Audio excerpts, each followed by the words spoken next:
CIT 1121 packet tracer instructional video 471. Okay, this one's a little bit more involved than the last one. They're both point and clicky kind of things and getting you used to using packet tracer more than anything else. It's also a little bit about how to use or figure out or decide which cable you're supposed to use and get you familiar with the different kind of cables you would use in an IT career. So, 4 parts to this one: identify physical characteristics of internet working devices, select correct modules for connectivity, connect the devices, and then check the connectivity. So we're going to do all that stuff. We're going to go ahead and connect a lot of devices, and we're going to plug some modules into the backs of the routers and switches, so you see how to do that as well. So let's start at part 1, identify physical characteristics of internet working devices and identify the management ports of the Cisco router. We should be aware that there are 2 management ports to the Cisco routers. There are console ports and there are auxiliary ports. For the most part, we'll be using the console ports in these classes so that we can get access to the CLI and configure the devices. There is also an auxiliary port, which is usually used for a modem, so you can get to, say you've got a router that seems like it's offline and you can't get to it. You physically don't have access to the console, and you can't get to it through SSH or Telnet because the TCP/IP is down. But if the router is still functioning, you can connect a good old school phone line into a modem, and you could call the router or switch, and you could plug into that. Well, in this case, in a router. Routers always have auxiliaries. Switches don't. You could access the router remotely, and you could configure it through a good old-fashioned telephone line. Plain old telephone system is what we used to call that. All right, so clicking on the East router, let's go ahead and look at step 1. Click on the East router, and the physical tab should be active. So let's take a look at the East router.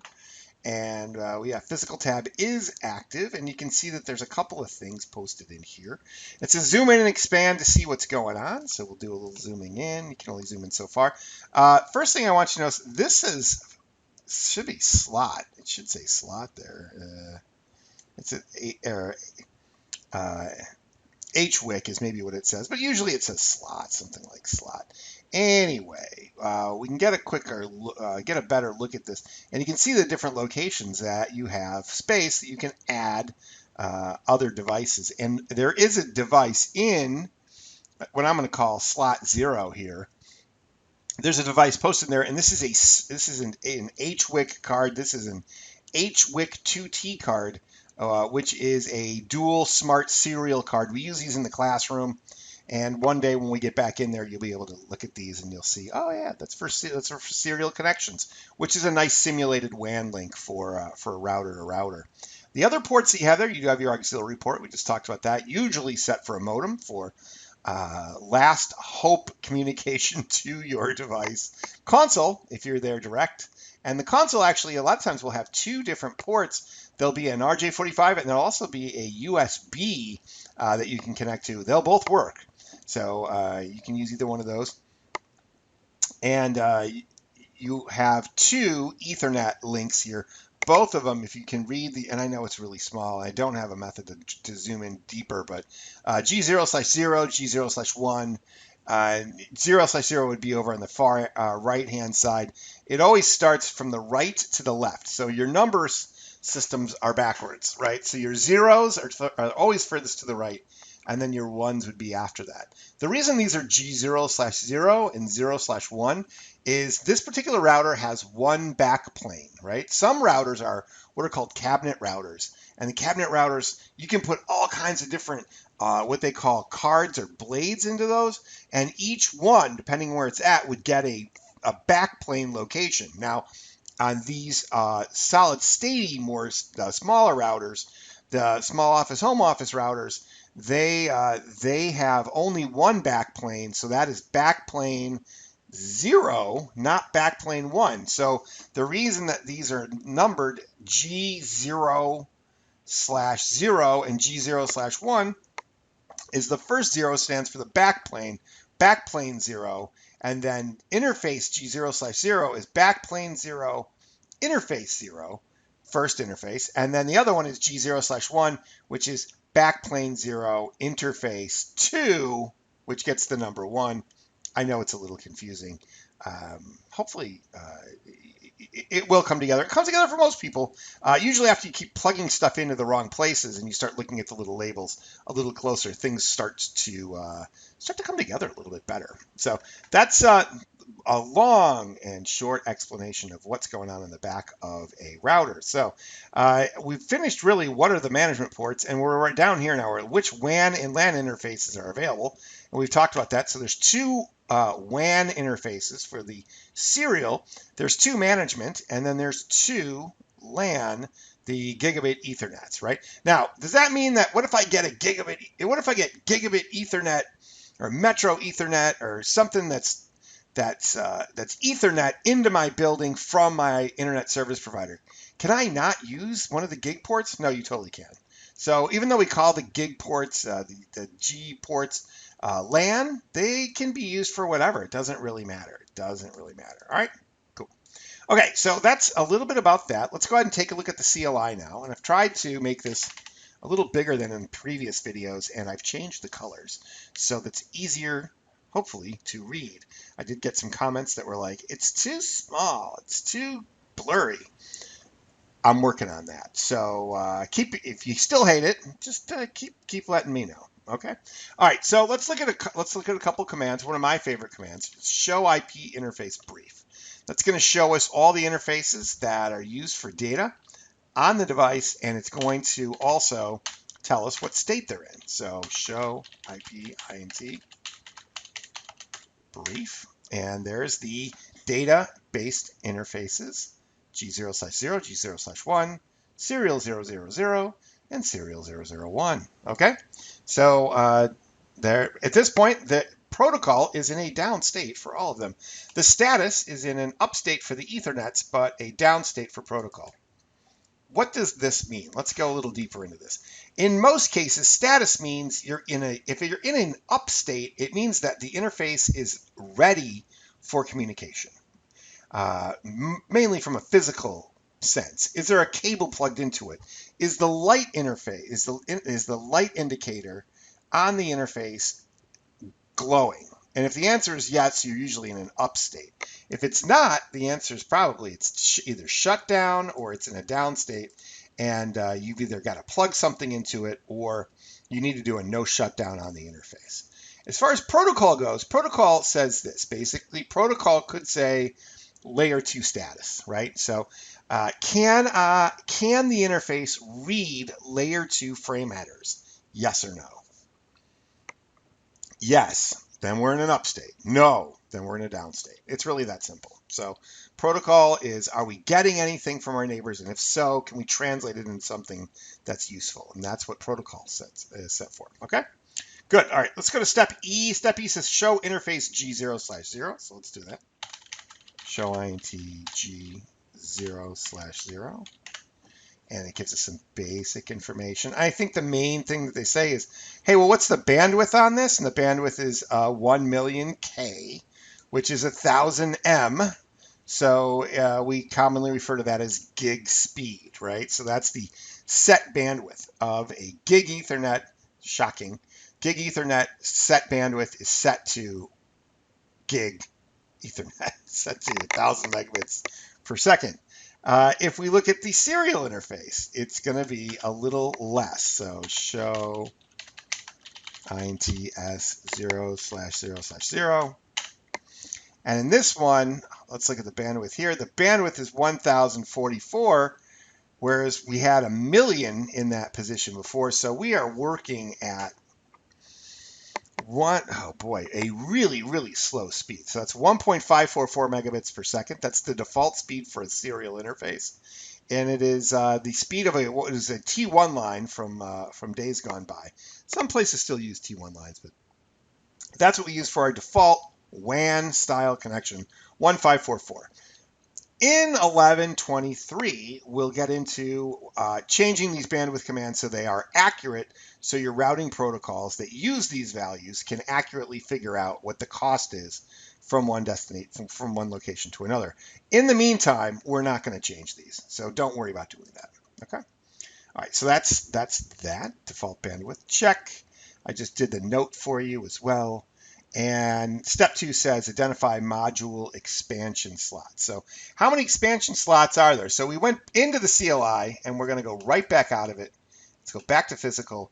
How many expansion slots do we have? Well, we have a couple for sure. This one might have a cover on it. There should have a name there if it didn't, but there are 2 expansion slots for 4 cards, and there's a couple of expansion slots for additional resource like Flash. Okay, so that's where they're going there as far as that. So we clicked on the physical tab. We look at the modules.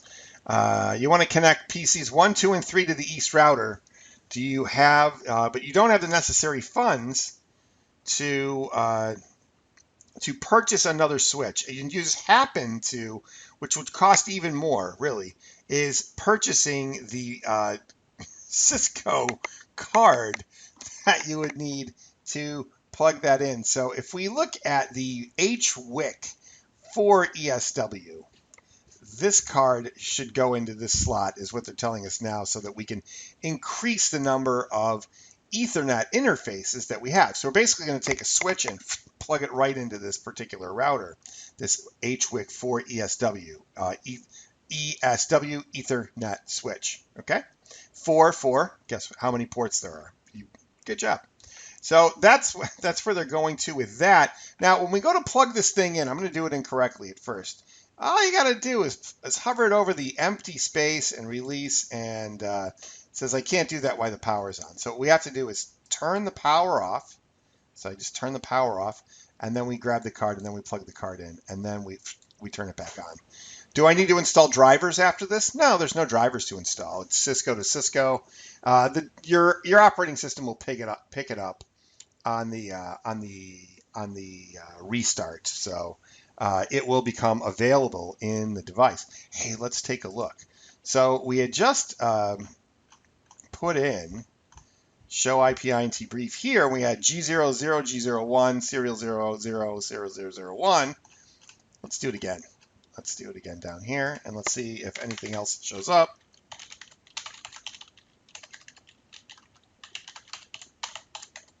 Hey, look at that. Oh, look, 4 new ports. Okay, so fast Ethernet 010, 011, 012, 013 have all appeared, and they are ready for business. So once again, fast Ethernet 0, backplane 0, slot 1, position 0.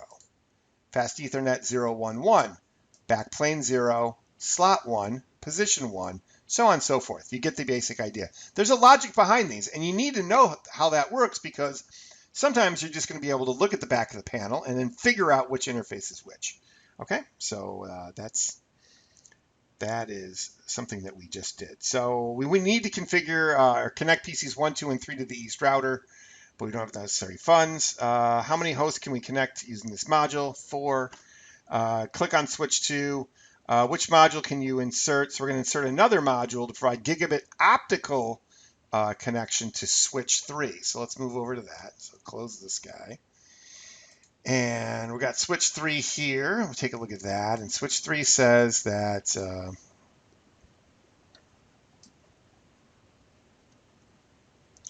that we need to where do we go? Switch. Switch 2. Whoops, wrong switch. Switch 2. Let's go to switch 2. And oh, there's our empty spot. I'm like, the spot's supposed to be open. How come it's not open? I grabbed the wrong switch. So click switch 2. That's what we just did. Which module can you insert to provide gigabit optical connection? Let's take a look at the names and see if we can figure it out. Gigabit would be with a G. So here's one CGE, and then there's one FGE. I wonder which one we should use. F maybe for fiber, C maybe for coax. Let's try fiber and see. Oh, we forgot to turn the power off. And let's go ahead and turn that off. And let's give that another try. Plug that one in, and let's turn it back on. And we've now received that item. So that's done. Good. Okay, so we've put a couple of modules into the back of our virtual routers and switches. And we're now ready to start connecting devices, I'm pretty sure. So add the correct modules and power up devices. East is attempting to step on. Oh, yes. We did the show IP interface brief already. Let's go ahead and start connecting. So let's go through this table and let's start scoring some points. So for the east device, which is right here, we're going to take G00 and G01. We're going to use straight through copper cables and go to switch 1 and switch 4. So G00 to switch 4, excuse me, to switch 1, and G01 to switch 4. Okay. So straight through copper is just the black line. So G0/0 to switch 1s, G0/1, and G0/1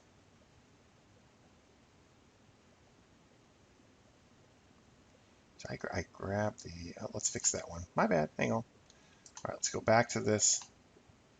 And I made a mistake here. So let's get rid of that cable. There we go. And we'll go back to that. Let's try this again. Straight through cable east, G0/0. G0/0, way up at the top there, to switch 1, G0/1. That's a little bit better. And let's do that again. So straight through cable G0/1 to switch G0/1. And now those are both correct. So first two done. Then we have 3 more for east. Fast Ethernet backplane that we just put in for position 0, 1, and 2 are going to go to PCs 1, 2, and 3. That doesn't seem so bad. So that's for PCs 1, 2, and 3. Oh, way up at the top here. And so east is going to connect to these 3. So let's go to straight throughs because this is a switch plane, 0, 0, 1 to PC 1, 0, 1, 1 to PC 2,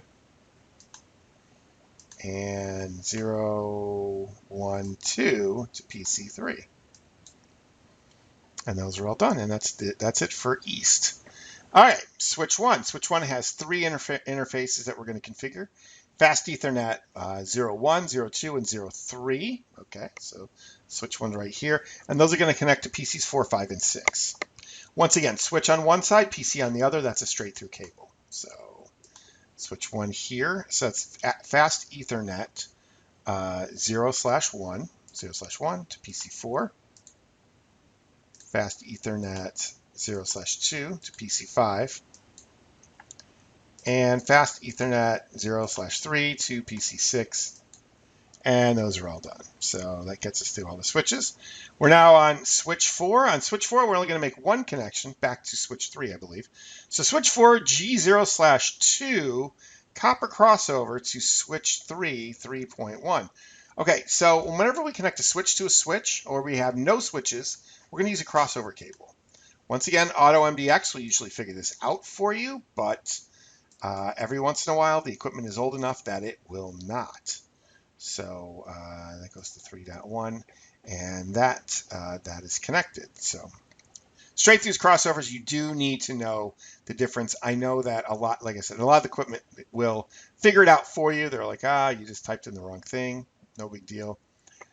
It can affect you to the point where things won't work if you do it wrong sometimes. So switch 3, gig, we have a fiber connection, and that's going to go to switch 2's fiber connection. So there's a fiber link on switch 3 and a fiber link on switch 2. Let's go ahead and grab the fiber link, which is the kind of the tan one.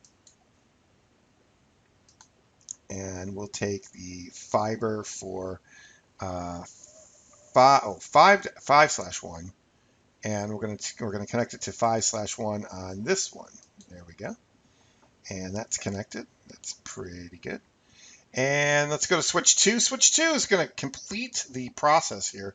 Switch 2, fast Ethernets, 3 of them going to PCs 7, 8, and 9. That's something that we've been doing. So let's go do that. So that's 1. That's 2.